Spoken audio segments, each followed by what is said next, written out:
it's way more harmful to get water on your skin than it is to ingest it. And this sounds crazy, but I have a study that was done on chlorinated water, and they gave the participants a half a gallon of water to drink and then a gallon of water to shower in. And they took blood samples before and after, and they had 4 times the chlorine in the blood after the showering in 1 gallon of water, like a little camp shower, than drinking a half gallon. So, Charles, we're both in the water space, and you've taken a unique preoccupation, which is filtering, which is taking water that's dirty and making it pure and clean. So you are in the water filtration space, and you're a product developer, correct? Because you've Yes, developed sir. Yeah. you've developed a filtration technology that I don't think I've seen in the marketplace before, and that's why we're talking, because I think it's important, and it's very timely and much needed by anybody that needs clean water in their home. So it starts off with a whole house filter, right?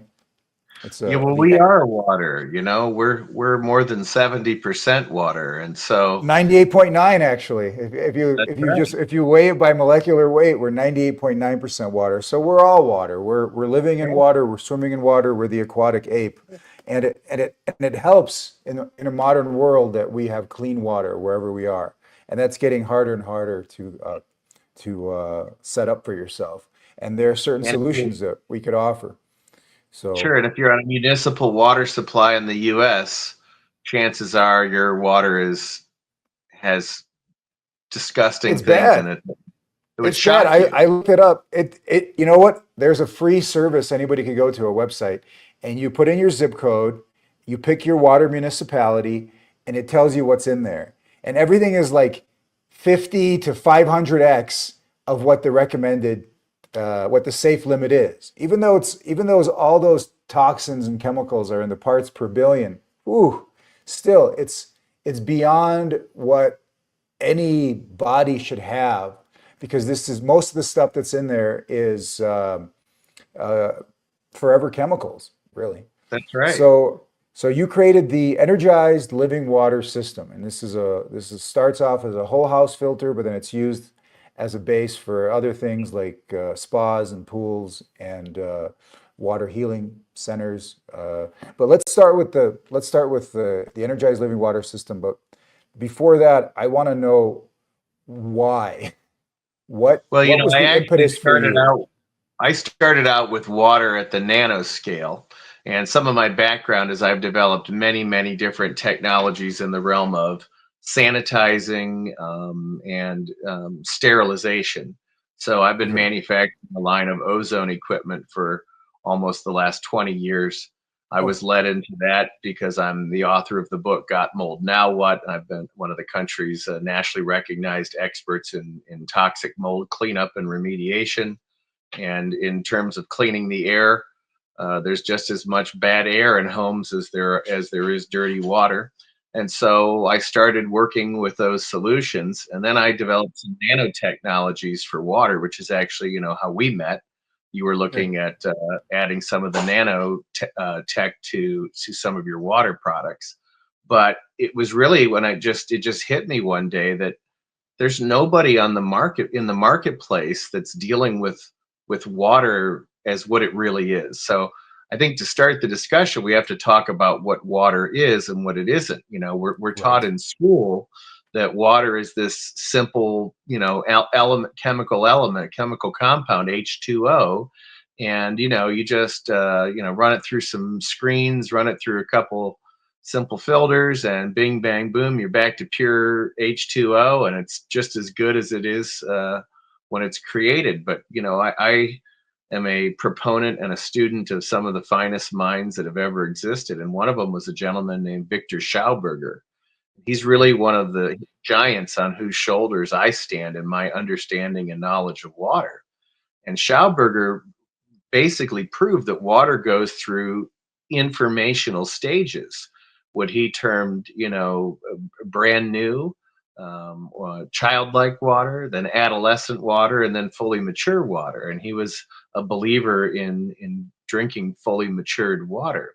So that leads us to asking, what does that really mean? And Professor Bill Tiller of Stanford University really described it best when he said water is a cage like molecule and it's capable of storing frequencies and information. In fact, it's a liquid crystal. And Bill Tiller was the world's foremost authority on crystals, matrices, and interfaces. So if anyone should know that water was truly a liquid crystal, it would be Dr. Tiller. And so what he proved is that, water, when it's exposed to information, it changes, and it changes throughout its lifetime, from being born through distillation or evaporation condensation cycle and coming back to earth as raindrops, or whether it's coming out of a steam kettle going through distillation coil and being recondensed as distilled water. That water is brand new, it's immature, it's hungry for information. And in nature, it settles through the soil, it percolates past rocks and minerals, it travels through capillary veins, it runs through streams, it's tumbled and it's vortexed and it's erased and programmed with all of these things that are in nature, these bioorganic and inorganic compounds that give it true information and give us the minerals that we need to support our body. And we need 72 trace elements to have, that's the minimum requirement for full genetic expression. And most of us don't take anything like that in. And so having that in water is kind of vital to life. And with plants, we're giving them three, NPK, and so we see these big plants, but they're unhealthy and sick, and we've got to add pesticides to them to try and kill off competitors because they're sick, because they don't have the minerals and they don't have the proper nourishment. So when we get back to water, there are people that are addressing water as a chemical. And that's what most filters that you've ever encountered or seen in your life do. They try to run it through tiny little pores, um, get rid of the contaminants through particle filtration, to strain it out like you'd strain out spaghetti in your kitchen sink. And then what's left is supposed to be pure, clean, fresh water. But very few people are dealing with the informational components of water. And there have been some really interesting studies that have been done. One of them was done in Germany over in the last 10 years, where they took contaminated water, they filtered it to not only ultra pure, but to pharmaceutical grade, where it's able to be injected. And this German scientist ran it through his sophisticated machinery, and he was able to correctly identify every single pathogen and every single contaminant that had been removed during the course of that ultra filtration. And he was able to do that by reading the information signature that was left behind in the water. Yeah, the memory is still there, right? It hasn't, the hard drive hasn't been completely erased. Yeah. Sure. Many of us are familiar with Masaru Emoto and his experiments with exposing water to frequencies, exposing water to words, information, music, and prayer, and then taking photographs of the crystals that would form. And, negative information and often won't even result in crystallization. And then another German named Bernd Kropf tried to apply the scientific method to Emoto's system, where he started drying water droplets and eliminating all variables, and was able to replicate virtually the exact same thing with dried water droplets as opposed to ice crystals. And so yeah, I know Albert Schweitzer's grandson. I met him in the '90s. Was also doing this work. Yeah, it was a few people were proving this out. I remember that. Yeah. So, and so we have to really understand, water is not this simple thing that we take it for granted every day. Especially in the U.S. There's water fountains in every public building. There's readily available hot and cold water at every tap. there are flushing toilets everywhere, Yeah, but we're around the spoiled. world, We're spoiled.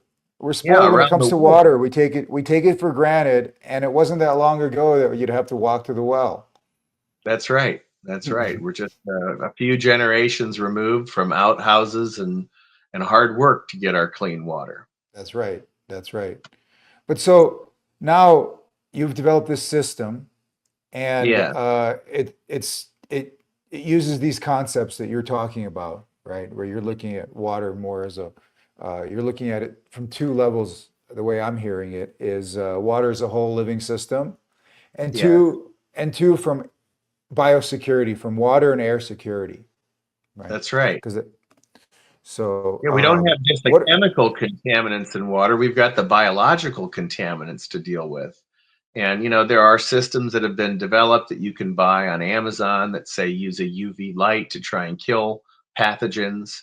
But what they don't tell you is that those dead pathogens, they're the shells and the bodies of them, they go right through and you drink it. And even if it's Yeah, 99.99, that's the pyrogenic factor that yeah, limits you from injecting it in the body. Uh, yeah, yeah, it'd be yeah, great to get apyrogenic. 99.9% still loaded with germs. So you can read Yeah, a label yeah. on your filter and it'll say 99.9% pure. You think, oh, wow, that's almost 100. But It's it's a almost on, but logarithmic not scale. not quite. But not Yeah. quite. And Yeah, that's the. it's Um. really important to understand that 99.9% pure still means very contaminated in many cases. So And for the so energized living water system, are you claiming 100% removal of all no, as a matter of contaminants? fact, I didn't develop the filters that are in my system. They were developed by a good friend of mine. I'm just like you, Victor. I have some very amazing science friends from around the world. And these filters were actually developed for in-house surgical theaters where the irrigation water that's being used in surgery has to be Oh ultra wow. pure to almost to injection grade Yeah. pharmaceutical. Right. Right.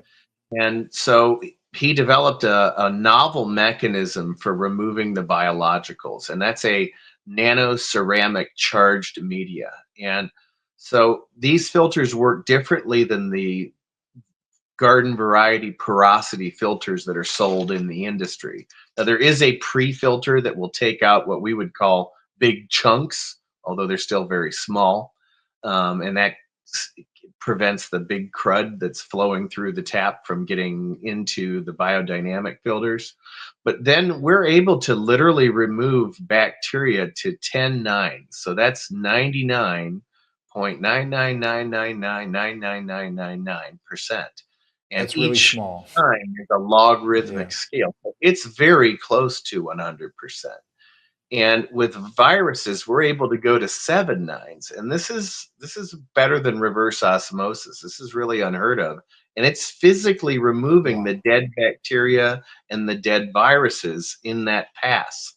And then it has 9 more pleated layers, and each layer uses electrical charge in a different way to remove the chemical contaminants, to remove harmful elements, while retaining the good elements like calcium and magnesium and trace cobalt and trace copper. So we're pulling out the uranium and the cadmium and lithium and the more harmful elements. And we're also removing the forever chemicals like PEG and X and PFAS and these things that just don't go away.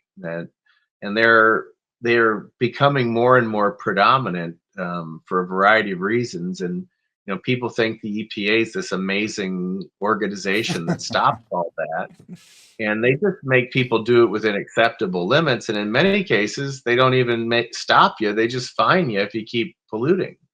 And so, before they were an organization during World War II, a lot of the waterways became contaminated with really horrible toxins. And Well, then in the 80s, they also do a lot of the contamination themselves. The EPA. well, If you look at their record, you just look at it. They've you know, contaminated a lot of things themselves. in my mold Um, remediation career, when I thought that I was one of the best mold remediators on planet Earth when in my late 20s. I was using EPA approved and biodegradable products, and only to my chagrin to find out that they weren't killing the spores, they weren't killing the roots, they'd been shown to cause cancer in laboratory animals. And that's when I dug into what the EPA really does. And for most things, they're just regulating claims, not Right. products. Right. So All this is saying is that we have to take our food, our water, our air security into our own hands. It's absolutely. just simply what that means. So you've got these, so you have these, you talked about the stages of the water filter, but not all of them, because there's a That's right. final, yeah.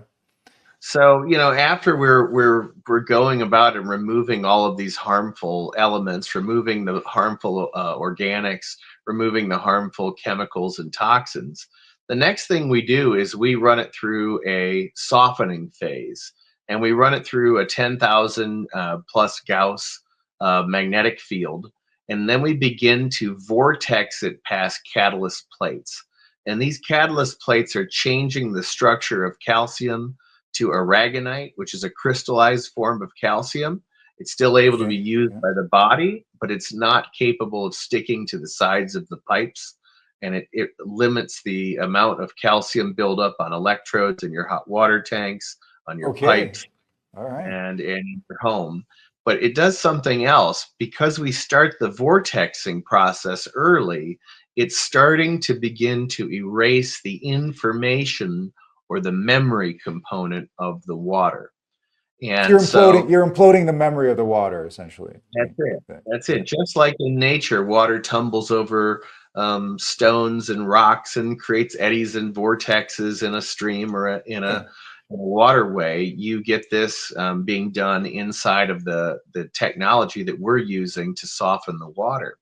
And then our final step is something that's a little more esoteric, a little harder to find good information about how it's done, but that's called water structuring. And structuring water involves, in my case, continuing the vortexing process, but then doing past the vortexing what we call biofield imprinting. And so that's literally taking the life force that's been stripped out of the water and putting it back into the water as the memory or information. And we use over 100 elements. We use both organic and inorganic elements in our imprinting information.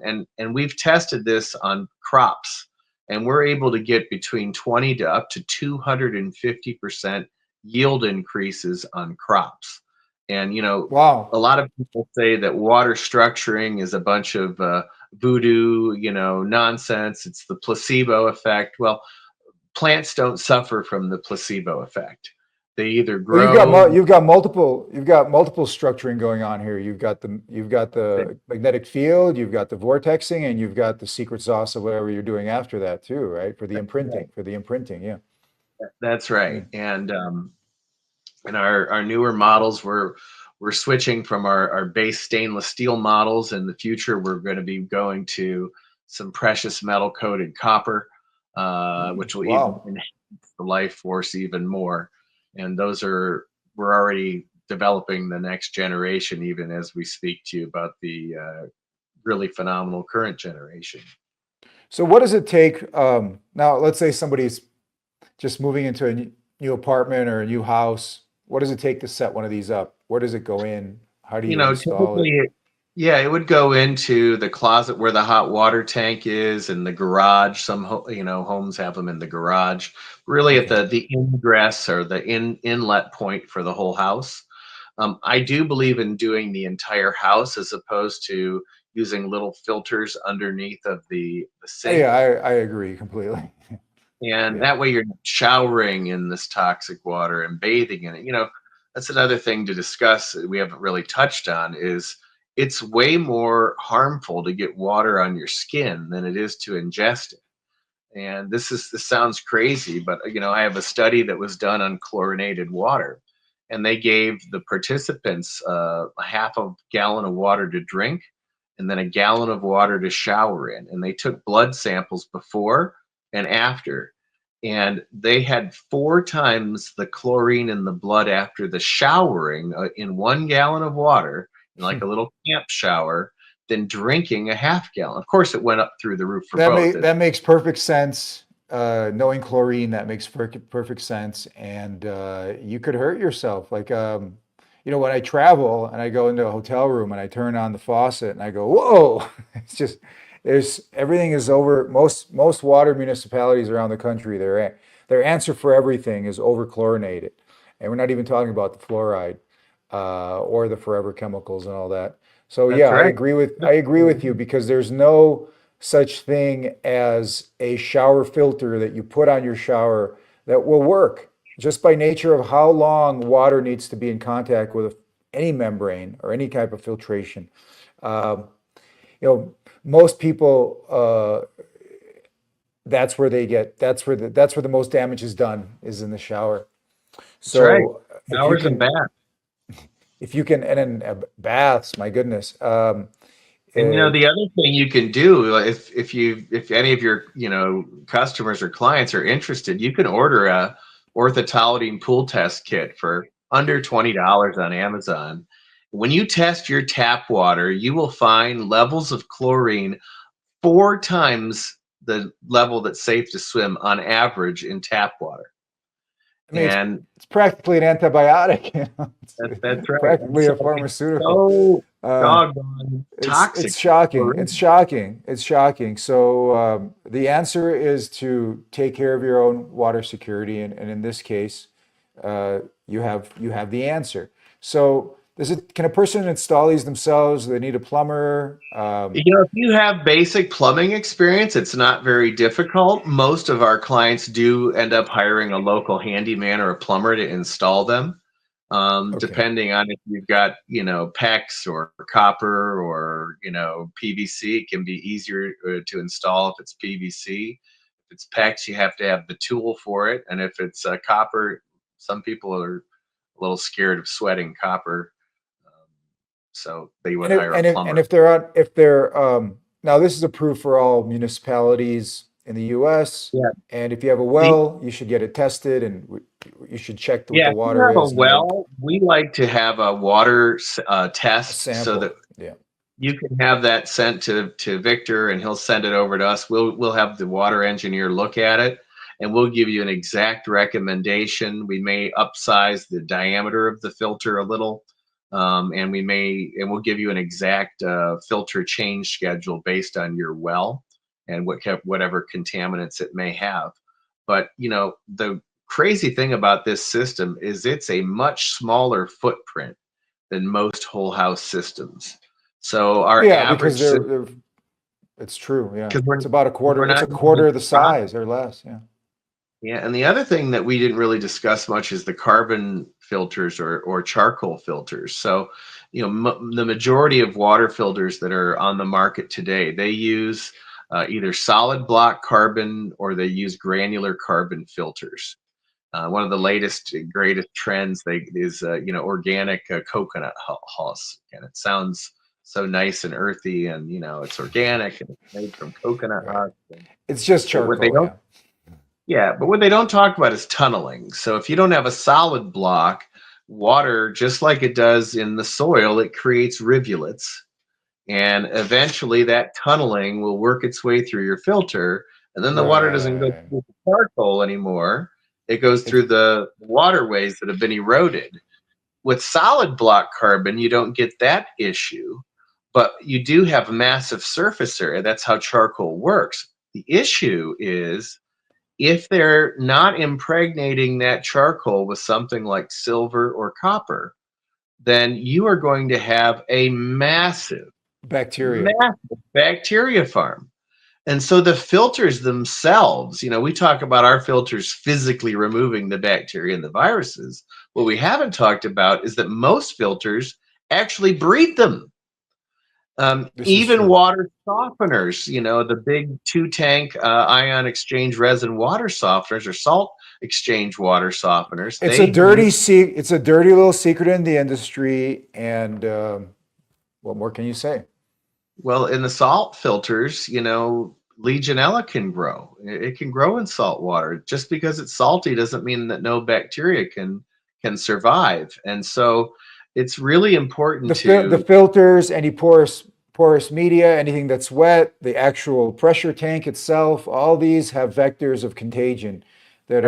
are pretty serious, They are. really serious. And they're really glossed over in the industry. They don't talk about it to the clients when they're sitting at the kitchen table and pitching it. They don't explain these things. And, we're really given they do such a bad job teaching us basic science in school here in the US. It's no wonder we're testing at 40th out of 40 countries in the West. Jesus. But it's that lack of knowledge that allows them to sell these things to people as if they were, the latest and greatest, without really addressing, really important aspects of biosecurity. Well, Charles, we're creating a new paradigm here, That's right. especially in water security. We're creating a new paradigm when it comes to water security, but food and air security, which is a separate topic. Uh, Well, and the but new class of citizen journalists like yourself are really helping to bring to light really important topics that, maybe moneyed interest wouldn't be so keen on having shared in the well, past. like you, I'm a product developer. Yeah, So that usually starts when developing a product. I could say it starts with me. It's something that I want in my life, that's and right. uh, and it doesn't exist. So you have to create it. So obviously you made this because it's something you wanted in your life, which is water And I security. have one right on my own house, for sure. So, You already understood air security because that was your business. So it was very uh, matter of fact and easy for you to understand water security. That's that's fantastic. right. So what's the maintenance on these? How often do you have to change the filters? Is there any maintenance you need to On do? What average, is municipal water supply, you change the filters once a year. The basic system is designed to handle up to 5,000 square foot house with 6 bathrooms. okay? If you That's have a great. larger home than that, we can go from the 2.5 to 4 inch cartridges, and that'll do up to about a 11,000 square foot house with the double the bathrooms. So that gets 99.9% of all the houses in the U.S. I mean, there are of course exceptions for super wealthy people, but the average home is under that first 5,000 square foot number, Yeah, or most people don't have like a 3 or 4 inch pipe coming in for That's water. right. Yeah. I just But visited a some do. guy's house that has a 2 inch water line coming two in, inch water and it's line, like yeah. 11,000 square feet. And so Ele- um, he has a little 11,000, bit yeah. more of a water need than most folks, but we're still able to do it with our system. That's the great news. And this is a base system that you use for other systems that you've developed, like the hydrotherapy systems. You talk Yeah, about yeah. that. Well, I developed a way to super saturate water at the nano scale. And whenever I say I developed, humbly I defer. All my good ideas come from the creator, and I'm Of just the course. steward, the humble steward that's given the task of embodying them. Well, But, you're making it available for us and others, so we yeah, appreciate that. So I, you I have a developed you former I have a former business partner that developed a system that's based on what I call electrolytic oxygenation. And okay. it's marketed under the brand name Cocoon around the world today. But with that system, what they were doing is they were taking some very special combination of platinum group metals, coating some plates with them, and then using current to split the water or Yeah, electrolytically oxygenate it. basic And electrolysis. so Yeah. yeah, with electrolysis. And so, anytime you're dealing with electrolysis, you've got to get rid of the iron because you'll turn the water blood red when you create iron oxide if you're using electrolysis. And Right. so that was the basis of my starting with to develop what I would call my water nanotechnologies. And so this water was being used in health clinics and being sold to clinics around the world. And there's some really interesting NIH studies. There's over 5 NIH studies on that particular product. And really seen some amazing results with people both bathing in and drinking that water. And so, but one of the things I realize is that the majority of what I would call the redox signaling molecules or the gasotransmitters that were being produced by the water were escaping right into the atmosphere. So if you're in a bathtub that has this type of water technology in it, you can take a lighter from like your outdoor grill, and the hydrogen that's being generated will You could light just it. You could light, yeah, it'll yeah. just begin to ignite. It'll go pop, pop, pop, pop, pop, pop as it escapes the water.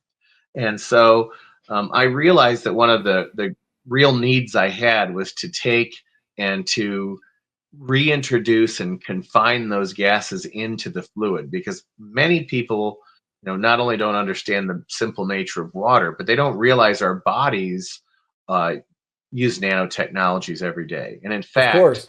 our bodies operate with something called nanobubbles. So, at the finest scale in normal bubbles, let's say you're, a kid and you're passing gas in a bathtub and you see the bubbles come out of the water and you start laughing as a kid because it's the coolest thing that ever happened when you're little. What happens in normal bubble formation is called coalescence. So little bubbles are attracted to other little bubbles and And they they make get bigger bigger bubbles. and Yeah. bigger. And Right. then they rise to the surface and they'll break. Well, there's a threshold under which that coalescence stops happening. And that Hmm. threshold is 100 nanometers. So when a bubble is smaller than 100 nanometers, it develops a negative electrical charge. It's called a zeta potential shift. And what happens is they become like same pole magnets. Now, instead of coming together, they're forced apart. They repel each other. And so it's very interesting because these bubbles will last in solution for months at a time. And they can't rise to the surface and break. The van der Waal forces increase on the inside and the outside of the bubble, and they become very stable. So I was looking at a way to take these bubbles that were being produced through the electrolysis and stabilize them. Well, then I encountered the research that was done at Cambridge University, where they discovered what they call the third lung of the body.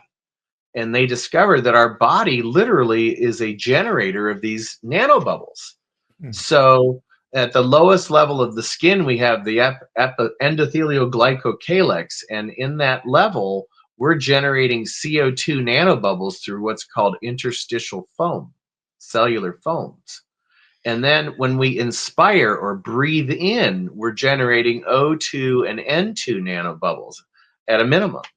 And so these nano N2 and O2 nanobubbles can go back and forth across the CO2 boundary layer, and they call it the third lung of the body. So we're able to get oxygen into our blood, for example, directly through these small, super tiny electrically charged bubbles. Yeah, So we're a big semi-permeable membrane, that's right? right. And so what I discovered is that by applying certain technologies that I developed, nanotechnologies, I was able to take not only the gases that are produced from electrolytic oxygenation, but to actually introduce new gases and take them all to the nano scale, making a sort of gasotransmission or redox signaling molecule soup. And when we soak our bodies in that bath, we're able to really accelerate healing in real time. And what happens is the body doesn't know that these new nano bubbles, and in my case, they're beyond simple nanobubbles. They have a very high electrical charge. They're called nanoplasma, we call it. And so they're capable of recharging cellular voltage. And then the body doesn't know that these things were generated from my bathtub. It just assumes that they were endogenously created, not exogenously, and it just puts them to Wow. work. Wow. And so it really accelerates wound healing. It accelerates, depending on the gas, if we're using ozone, we can get really heavy kill of pathogens. If we're dealing with hydrogen, we can get massive inflammation reduction. And we're always generating hydrogen. And so Of course. we're always having this anti-inflammatory effect. Well, that in turn does something to oxygen, because when your inflammation starts to go down in the tissue level and at the intercellular level, it opens up what's called the intracellular oxygen pathways. Those things get constricted with inflammation, and they open up when there's a lack of inflammation. And that allows oxygen to go to the deeper tissues. Another interesting thing that happens, if you've And ever seen. CO2 helps with that too. So you do CO2 gas as well. I Oh, remember you telling me. absolutely. Yeah. Yeah, we often will start our sessions with CO2 for 5 to 7 minutes to vasodilate and to Right. really get everything to crave the oxygen. And so now you get this deep tissue delivery, and we found superior oxygen tissue delivery that most people are able to experience from a hyperbaric chamber. Yet in a hyperbaric chamber, 1/5 of the people won't use them or can't use them because they're claustrophobic. And And also just because they have issues with their ears as well. well, They're not able to dive like that.